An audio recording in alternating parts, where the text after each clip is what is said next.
those of us that know how to regulate and manage ourselves in situations regarding our feelings, regarding being triggered, we know how to look at shit for more than just what it is to us. Okay, that makes sense. Thank you. Yep. I have a question about what you just said. Mm-hmm. Okay, so on the flip side of that, right? Like, I'm the type of person, like, I'll know that there's different perspectives, but I let other people paint their perspective for me. Like, I'll have my own views of, like, what happened, but then they'll, like, guilt trip me into, like, and then I'll believe what they believe. I think it's, like, from my mom when I was younger. Like, I'll say how I feel, and my feelings weren't validated, or, like, my experiences weren't validated with her. So it was always, like, what she thought, what her perspective of the situation was. And now as an adult, like, things can happen, and I'll accept other people's perspective more than I accept mine. I don't know if anyone else can relate to that. And 100% I can relate. I'm sure there's other people that can relate. Your duty to yourself, you have a responsibility to yourself not to abandon the child within you. You can't abandon your own reality, because then you become fake. And so when you describe that, you're just describing a fake person. Somebody that, and I want you to really listen to what I'm saying. When I just described that situation about the fight or the sporting event, whatever your corner of the room view was, doesn't change that view exists and that it is a reality. So for example, let's say you were up close on the fight and I was far away, right? And so you tell your side, and then like you said, you listen to my perspective. That doesn't mean that you abandon what you saw to then adopt my story about what occurred. The idea of being able to go into a perspective is you weigh all of the views and you make a decision, or you decide to respond, or you make a choice based on understanding all of the information, not abandon what was reality to you. So let's say something occurs and it upsets you. And then you got your view, so you tell me what I said or did to make you feel some type of way. And then you hear me out, and I tell you why I said what I said and X, Y, and Z. When we get done, you don't then turn around and pretend like the stuff I said didn't bother you, or that you don't want it said to you, or that you don't want to be treated that way. What you do is you're now able to relate to me enough to where you feel confidence to tell me how you want things with us moving forward. Articulate whatever boundaries or change. This is the part where the uncomfortableness is supposed to be made lesser. As I open up and I explain my view, it is not for you to abandon yours. That's manipulation. It is for you to be able to relate to me better, so we are now closer, so that you feel more comfortable opening up about what you really want from this. So when you was in relationships and a nigga did something, and then you said how you felt, and then he told you how he felt, and then you just, from, like you said, your traumas from childhood, just adopted his perspective and then moved forward and acted like it really didn't bother you the way it did, you was being flawed. He wasn't. The point of me listening to your side is for us to relate. Humility, compassion, empathize, sympathize. But I still don't abandon me.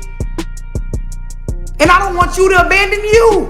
These are the hard and uncomfortable conversations that need to occur. The relate and the listen to one another's difference of opinion is what brings you closer together. The action or the behavior of hearing someone out, it allows you guys to become close. That's why when you hear me talk about trauma bonding, sitting up listening to somebody's problems is a problem in itself, because it's a bonding thing.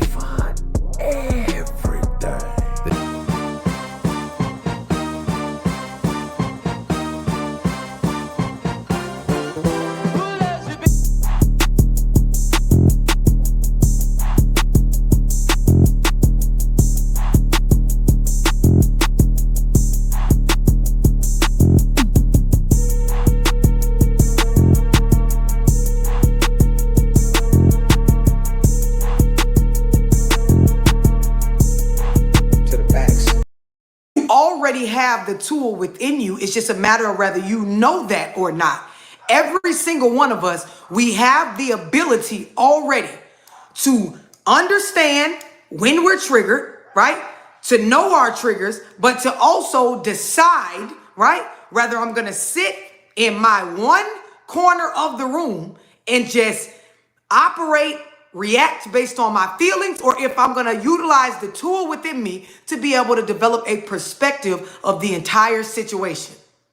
And so when you go into a space of perspective, it puts you in the mindset that, yes, this occurred. Yes, I recognize that I feel this way. I understand that this is a trigger point for me, but I also am able to evaluate other aspects of the situation and respond based on what is best for me, my life, my reputation, my play or my say or my weight in this conversation or in this situation or in this relationship or at this job or at this event.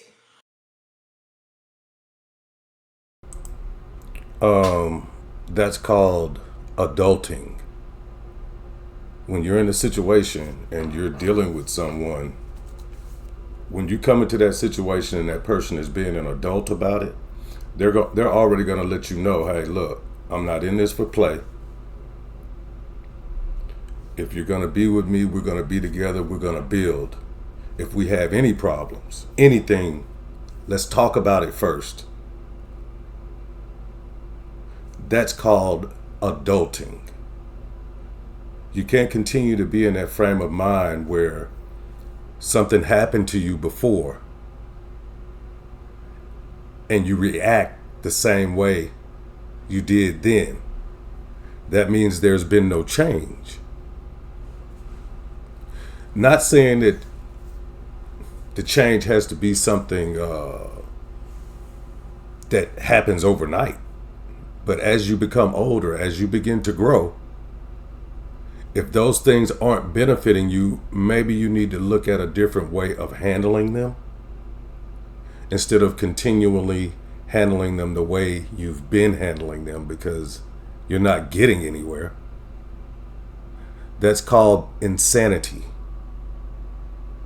To continue to repeat the same thing over and over. That's like in our community. People say, well, if it's a lie, why worry about it? It's a lie. And I care about my character. I don't know about you or anyone else. I'm pretty sure there are other people out there care about it too, because let me tell you what that could lead to. Someone gets out and diminishes or starts to talk about you and your character. You're out and about. That word then got around to somebody else. They may have a different view of you when they see you. That could cause problems. Don't just let anyone say anything about you if it's not true and walk around like it doesn't bother you. That's a damn lie. Let's go. Grown folk know that I have this ability, and this is what makes me responsible for my own reactions, responses, behaviors, words when I'm upset or when I feel a certain type of way. Other people are not responsible for how you behave, how you act, how you move, what you do when you get triggered. Hey, love. Do y'all understand what I'm saying? Absolutely. If you're going to react to something out of feelings and not evaluate the entire situation, like, wait a minute, this lady ain't like this all the time. Something must be bothering her. So right now, I'm going to sit back and just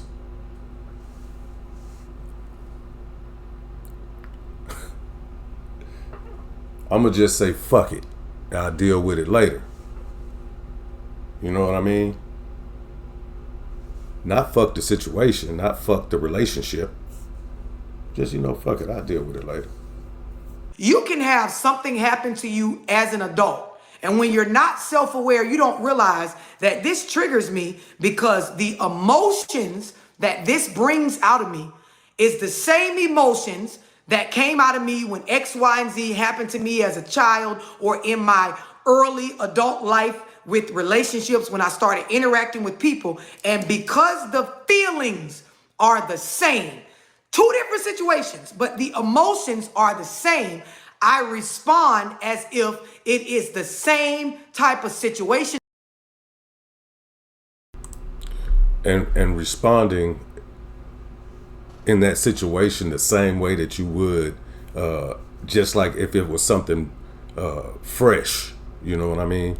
You're gonna have to start accepting responsibilities for things and understanding that, hey, there's gonna be disagreements, especially in relationships. There's gonna be disagreements. If you are a person who stand on truth,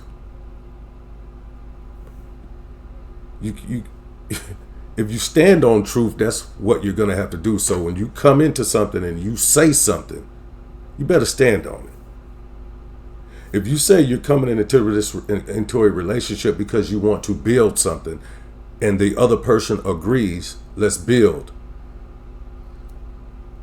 And understand during that building, there's going to be disagreements.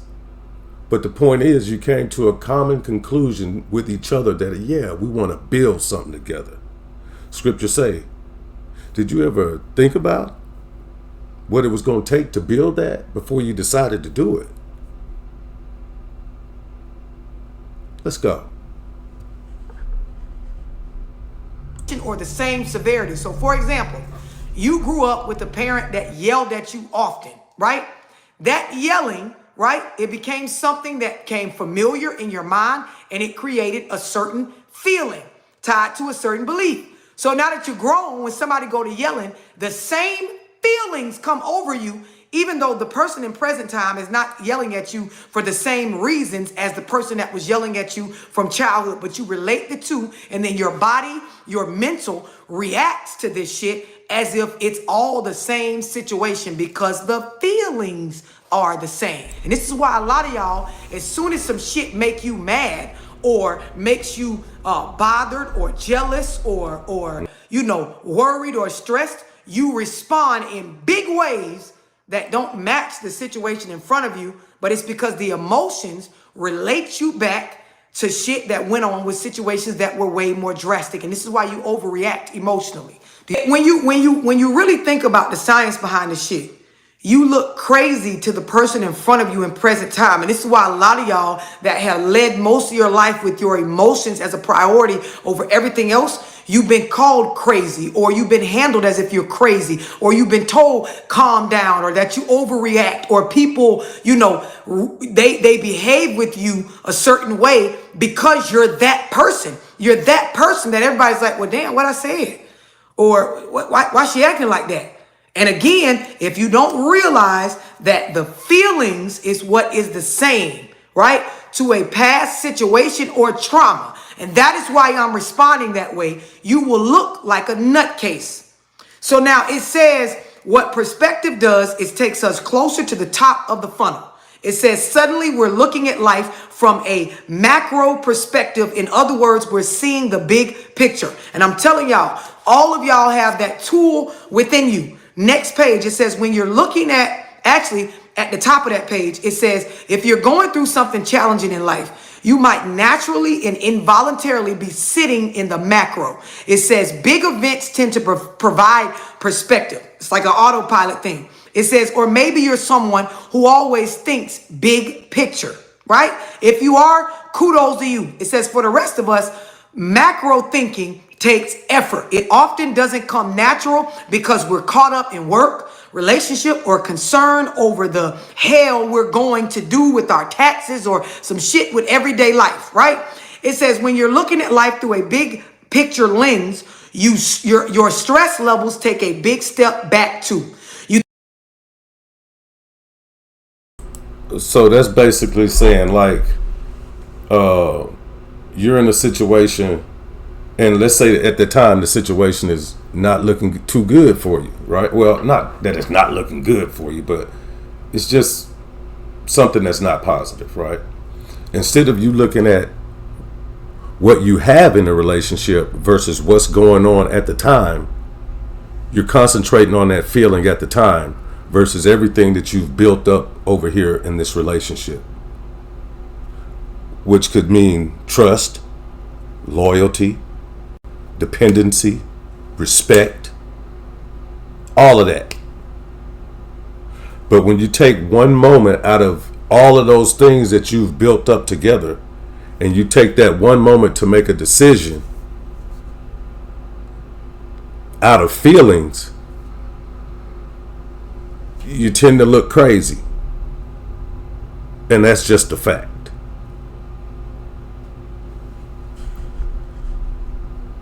You think about everything you're grateful for, and boom, life isn't so bad at all. It's actually fucking amazing. Now your stress level of 8 or 9 starts to feel more like a 4 or a 5. That's a perspective change in action. It says another great way to gain perspective is to use your observing mind to notice what percentage of your thoughts is focused on what you don't have versus what you do have. And this is that cup half empty versus the cup half full. Go ahead. Somebody had a question. Yeah, it was me. Quick question. So I know about like seeing things like in a more like wide perspective. I get that part, but how do you stop like ruminating? So like I'm the type of person like where I feel triggered, I'll not react like crazy or anything like that. Sometimes I will, but sometimes I won't. But then it keeps replaying in my head. Yeah, that's still. I get myself mad all over again. All you doing is keeping the crazy to yourself. You still acting crazy. You just not acting out, right? The thing about management of emotions is it's not just about the behavior you exert or exemplify or show other people.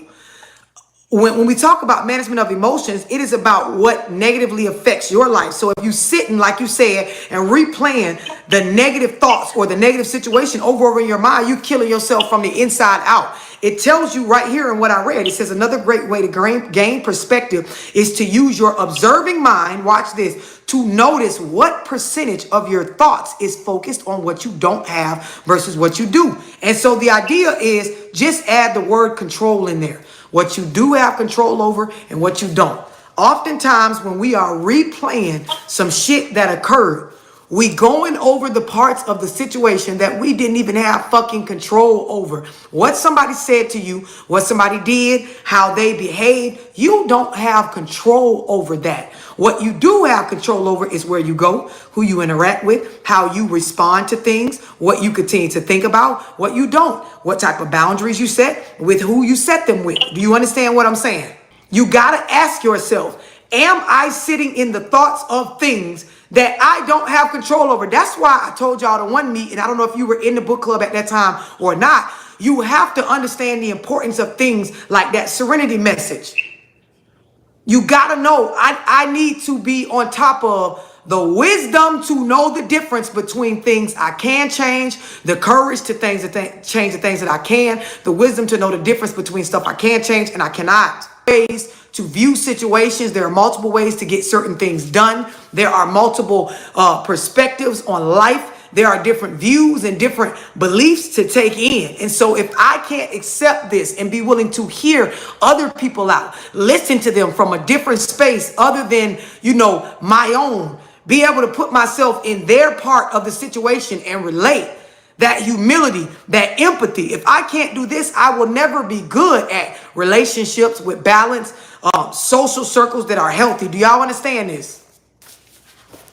Love, I don't think it's a lot of people that really open themselves up to even listen to people, other people's perspectives based off their emotion. And I was just about to say, Frank, you took the words out of my mouth. It's because of feelings. When your feelings are a priority over this type of stuff, you cannot relate to people, see things from different perspectives because you're so caught up in how you feel about whatever's happening, whatever they said, whatever's going on. The mind is taught to, defend the body. Yep. But the beliefs also, the other part of that is the mind is taught to defend the body, but the mind is also taught to defend what it has been told is the correct way to do things. So if you've been given fucked up beliefs, if you've been through an upbringing where you don't have to have a bunch of crazy ass trauma, but if you've been given certain routine or habitual behavioral patterns that have been programmed into you that keep you in poverty or in negative thinking or in a victim mindset or in a space of eating unhealthy or in a space of not prioritizing exercise or self-educating outside of the school that jobs require, or that just on a from kindergarten to high school level that the state requires. If you have not been given beliefs on this stuff, you will behave and operate where your mind and your body will work together to defend this shit. So it will defend the very stuff that has your life trifling. When that make relationships last a lot longer if you understand that person's perspective up front or in the dating stage. You don't have so to answer your question, Frank, you don't have to understand the stuff up front. What you have to do is, because people change, we grow, we develop new aspects or new outlooks on life, our lives specifically. We develop new wants, new needs, our bodies change, our minds change. All you have to do is be willing to use that tool you have of going into a space of perspective all throughout the relationship. Once you are willing to do that, you can grow with somebody. You can build. You can go through things, ups and downs. They can make mistakes. You can make mistakes. And every time you will be able to overcome it. You can fall 1,000,000 times and you will get back up 1,000,001. You get to get all this love. All of it. Let's go. That's real talk, though. That's what a relationship is about. You work through things. You don't run. And if you're an upstanding man, you ain't gonna give her a reason to. You ain't gonna be cheating. You ain't gonna be lying. And you gonna respect her. But see, those type of men, people don't really like to deal with those type of men. But that nigga that's out there cheating, that nigga that's out there lying, that nigga, oh, everybody love that nigga. Everybody love that nigga. You hear me? I hear two people, so go ahead. Can you repeat what you just said? So when this was my response to Frank's question, when you're in a relationship, you don't have to understand somebody's viewpoint or their way of thinking up front.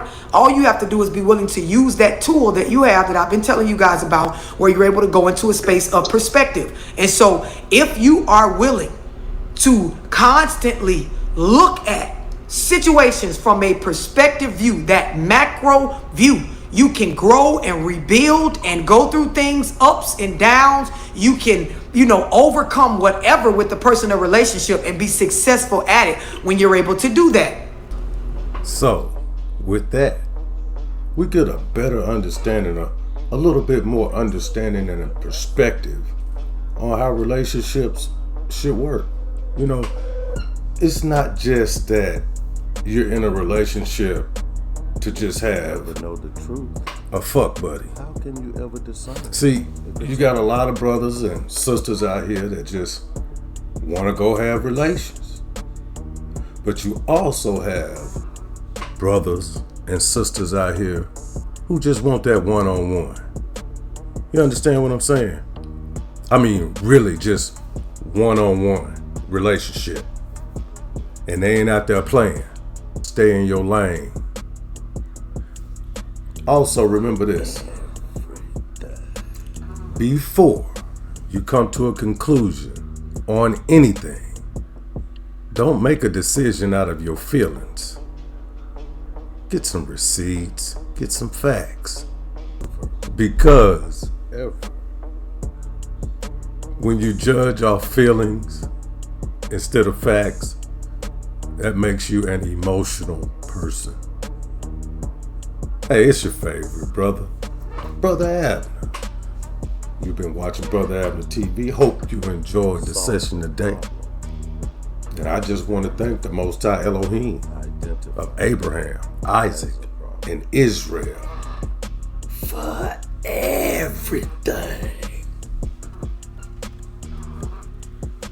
Let's go.